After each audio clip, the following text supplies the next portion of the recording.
इस फिल्म का नाम है क्रेक। यह एक तेलुगु फिल्म है। इस फिल्म की शुरुआत होती है जहां हम देखते हैं एक 50 रुपए का नोट, एक आम और एक केल। और इस प्रकार से कहानी 3 किस्सों में बटी हुई है। पहला किस्सा है जहां दिखाया जाता है तिहाड़ जेल, दिल्ली, जहां पर सलीम बदकल नाम का एक आतंकवादी कैद होता है जिसका आज इंटरव्यू होने वाला होता है। इंटरव्यू के लिए जब रिपोर्टर वहां पहुंचती है तब सलीम बदकल उससे 50 रुपए का नोट मांगता है और वो रिपोर्टर उसे 50 रुपए का नोट देती है और पूछती भी है कि 50 रुपए का नोट क्यों। तब सलीम बदकल बताता है उसे अपनी कहानी और स्टोरी चलती है फ्लैशबैक में, जहां सलीम बदकल उंगल आया हुआ होता है और उसके यहाँ आने की खबर पुलिस वालों को मिल जाती है। पुलिस उसे ढूंढ रही होती है। इसी बीच सलीम बदकल का आदमी मस्तान सलीम बदकल के लिए एक फर्जी पासपोर्ट बनाने जाता है ताकि सलीम बदकल देश छोड़कर भाग सके। लेकिन पासपोर्ट बनाने वाला कर्मचारी कहता है कि तुमने एक ही एड्रेस पर 20 से भी ज़्यादा पासपोर्ट बनवा लिए हैं, तो अब एड्रेस दूसरा चाहिए। इसके बाद वो सलीम बदकल का आदमी मस्तान सलीम बदकल के लिए नया एड्रेस, नया मकान ढूंढने जाता है, जहाँ पर उसका ब्रोकर और उस मकान के मालिक के बीच बहस हो जाती है 50 रुपए के बिजली बिल के लिए। इसके बाद ब्रोकर उन्हें दूसरा मकान दिलवाता है जहाँ पर सलीम बदकल रहना शुरू कर देता है अपनी गर्लफ्रेंड के साथ, हिंदू बनकर, नाम बदलकर, ताकि उसका पासपोर्ट बन सके फर्जी वाला और वो देश छोड़कर भाग सके।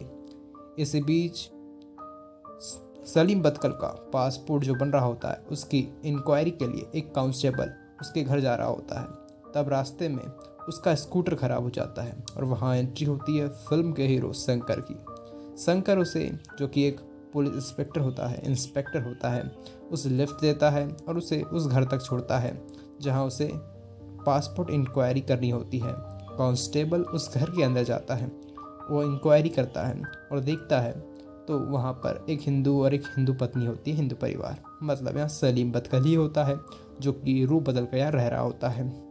इसके बाद जब वो कांस्टेबल वापस आ रहा होता है घर से बाहर निकलकर, तब वो एक लॉन्ड्री वाली महिला से टकराता है और उस महिला के पास से बुर्का गिरता है और वो महिला तो उस घर के अंदर जा रही होती है। यह शंकर देख लेता है। इसके बाद शंकर और उस कांस्टेबल को लेकर थाना चला जाता है, स्टेशन, पुलिस स्टेशन, जहाँ पर वो डॉक्यूमेंट चेक कर रहा होता है पासपोर्ट इंक्वायरी के। तब वो देखता है कि वो तो हिंदू परिवार है और वहाँ पर बुर्का देखता है उस लॉन्ड्री वाली महिला के पास। इसके बाद शंकर का शक बढ़ता है। वो उस लॉन्ड्री वाली महिला को बुलवाता है। वो महिला बताती है कि वो तो बुर्का ही ले जाती है वहाँ पे हमेशा। इसके बाद उसका शक और बढ़ता है। इसके बाद शंकर खुद उस घर पे जाता है और बुर्का दिखाकर उनसे पूछताछ करता है। तब सलीम बदकल मान लेता है कि वो सलीम बदकल है, मोस्ट वांटेड क्रिमिनल, आतंकवादी, और उसे बैकग्राउंड की धमकी देता है। तब शंकर का दिमाग खराब हो जाता है और वो उसे इतना पीटता है, खूब पीटता है। और यह बात जब एसपी को पता चलती है तो एसपी तुरंत उस शंकर के पुलिस स्टेशन पर आता है और उसे बताता है कि यह मोस्ट वांटेड क्रिमिनल है, सलीम बदकल। इसके बाद मीडिया के सामने शंकर सलीम बदकल को पकड़ने का सारा श्रेय एसपी को दे देता है। इस प्रकार से हमें 50 रुपए की नोट का किस्सा समझ में आता है। दूसरा किस्सा होता है आम का, जहाँ हम देखते हैं कोंडा रेड्डी को। कोंडा रेड्डी अपने क्षेत्र का बहुत बड़ा बाहुबली गुंडा होता है जो बहुत ही खराब और क्रिमिनल टाइप का व्यक्ति होता है। वो जो चाहता है वो करता है। इस एक दिन एक बच्चा और एक बच्ची सड़क से गुजर रहे होते हैं, छोटे बच्चा और छोटे बच्ची। उस बच्चे को आम का पेड़ देखकर, आम खाने की इच्छा होती है। वो अपनी बहन से कहता है कि उसे आम चाहिए। उसकी बहन वो दरवाज़ा खोलकर, गेट खोलकर आम तोड़ने जाती है। ये घर होता है कोंडा रेड्डी का। कोंडा रेड्डी यह देखकर उस बच्ची के पीछे अपना कुत्ता छोड़ देता है और वो कुत्ता उस बच्ची को बहुत ज़्यादा काटता है, उसे बहुत ज़्यादा दर्द पहुंचाता है, नुकसान पहुंचा देता है। और जब डॉक्टर उस बच्ची की हालत देखती है तो वो कोंडा रेड्डी के खिलाफ एफआईआर दर्ज करवा देती है। और इधर एसपी कोंडा रेड्डी को फ़ोन करके जानकारी देता है कि तुम्हारे खिलाफ एफआईआर दर्ज हुई है। तब कोंडा रेड्डी कहता है कि एफआईआर तो दर्ज होती रहती है, तब वह एसपी कहता है कि इसे शंकर नाम का पुलिस वाला हैंडल करने वाला है। तब वो कोंडा रेड्डी कहता है कि कई पुलिस वाले आए और गए। तब एसपी समझाता है कि ये शंकर क्रैक है, क्रैक दिमाग से। इसके बाद एसपी उसे तुरंत कहता है कि तुम इस जेल में एक जेल जाओ और वहाँ जाकर कटारी कृष्णा से मिलो। उसे वो जेल भेजता है। तब वो तुरंत कोंडा रेड्डी कार पकड़कर अपनी उस जेल में जाता है जिस जेल में कटारी कृष्णा होता है। वो कटारी कृष्णा से मिलता है। कटारी कृष्णा का फिर हमें फ्लैशबैक कहानी पता चलती है कि कटारी कृष्णा भी अपने एरिया का बहुत बड़ा बाहुबली और क्रिमिनल होता है।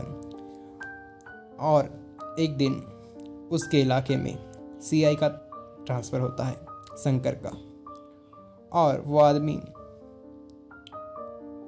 इसी बीच कटारी कृष्णा की एक काम में सहयोगी जयम्मा रहती है। जयम्मा नाम की एक महिला। जयम्मा को सिनेमा देखने का बहुत ही दिलचस्पी होती है। वो हमेशा सिनेमा हॉल जाकर सिनेमा देखती है। एक बार जब फिल्म देख रही होती है थिएटर में, सिनेमा हॉल में, तब उसकी नज़र कटारी कृष्णा की बेटी पे पड़ती है जो भी फिल्म देख रही थी। लेकिन साथ में कोई उसके साथ एक व्यक्ति होता है, एक पुरुष होता है, शायद उसका वो प्रेमी रहता है। और जब वो फिल्म ख़त्म होती है, जब सब बाहर जा रहे होते हैं, तब वो देखती है कि जयम्मा की कटारी कृष्णा की बेटी एक कांस्टेबल के साथ बाइक से जा रही होती है। और ये सब बात वो कटारी कृष्णा को बताती है। कटारी कृष्णा को बुरा लगता है ये बात, क्योंकि कटारी कृष्णा बहुत बड़ा आदमी है और उसकी बेटी कांस्टेबल के साथ घूम रही है। इस बात का उसे गुस्सा आता है। तब वो जयम्मा को कहता है कि रघुनाथ को बुलाओ। और फिर जयम्मा रघुनाथ को बुलाती है, जो कि कटारी कृष्णा का एक आदमी होता है और खूंखार होता है। वो और उसके लोग रात को उस कांस्टेबल को बहुत ही ज़्यादा बेरहमी से मार डालते हैं। इसके बाद हमारा हीरो शंकर इस केस की तहकीकात कर रहा होता है। तब उसका शक कटारी कृष्णा में पड़ता है। तब वो कटारी कृष्णा तक यह सूचना पहुंचाता है कि उसे थाना बुलाया गया है ताकि उससे पूछताछ की जा सके। तो कटारी कृष्णा नहीं आता। इसके बाद खुद शंकर कटारी कृष्णा के पास जाता है, जहां उसकी लड़ाई होती है उसके गुंडों से। गुंडों को पीटता है, यहाँ तक वो कटारी कृष्णा को भी पीटता है और उससे अपने साथ खींचकर थाना ले जाता है, पुलिस स्टेशन ले जाता है। इसके अगले दिन जयम्मा वकीलों की फौज लेकर वहाँ पहुँचती है और कटारी कृष्णा को बेल दिलवाती है। इसके बाद हम देखते हैं कि जब कटारी कृष्णा जा रहा होता है, तब उसकी बेटी किसी और कांस्टेबल के साथ शादी करके सामने खड़ी होती है। तब हमें पता चलता है कि जिस कांस्टेबल को उसने मारा वो तो उसका प्रेमी था ही नहीं या मरवाया, बल्कि प्रेमी तो ये था जिसने अब शादी कर ली है। इसके बाद हम देखते हैं शादी होने का सेलिब्रेशन हो रहा होता है, जिसमें शंकर भी शामिल होता है। और उस शादी के सेलिब्रेशन में वहाँ पर उस कटारी कृष्णा की बेटी की माँ, मतलब कटारी कृष्णा की पत्नी वहाँ आती है और वो शंकर से कहती है कि मेरी बेटी और दामाद को बचा लो, कटारी कृष्णा ने मार डालेगा, इन्हें यहाँ से कहीं और भेज दो। इसके बाद शंकर समझ लेता है और उन दोनों को बस से कहीं और बाहर भेज रहा होता है। और यही बात कटारी कृष्णा को उसकी पत्नी आकर बता देती है, ताकि वो भी यही चाहती है कि उसकी बेटी और उसका दामाद जो एक कांस्टेबल है उसे मारा जा सके। मतलब वो खुद कटारी कृष्णा से मिली होती है। और फिर कटारी कृष्णा अपने आदमी भिजवा देता है उस बस स्टॉप पे, जहाँ पर शंकर की भी लड़ाई होती है और शंकर उन दोनों को बचा लेता है और कटारी कृष्णा के आदमियों को मार डालता है। यहाँ पर अधिकतम आदमी भाग जाते हैं और एक आदमी पकड़ा जाता है, जिसकी खूब पिटाई होने के बाद वो जयम्मा का नाम बताता है।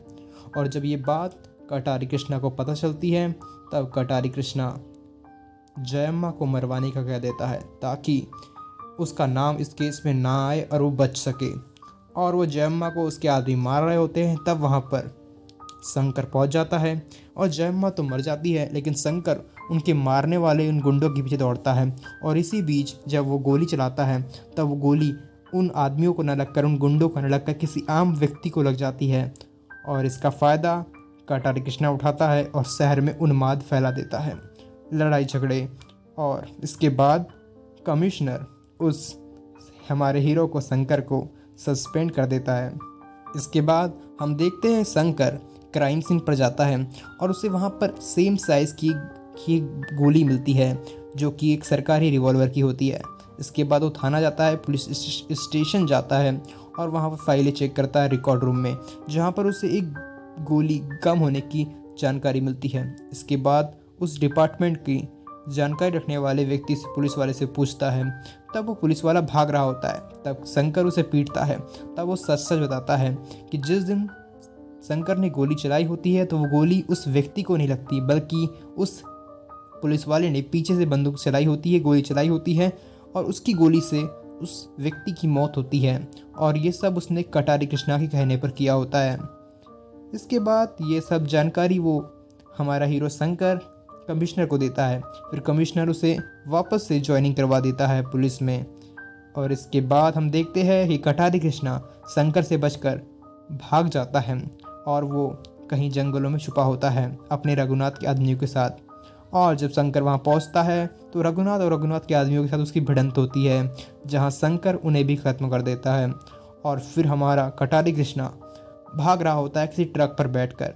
तब वो ट्रक एक रोड में पड़ी एक कीड़ से पंचर हो जाता है और ट्रक पलट जाता है।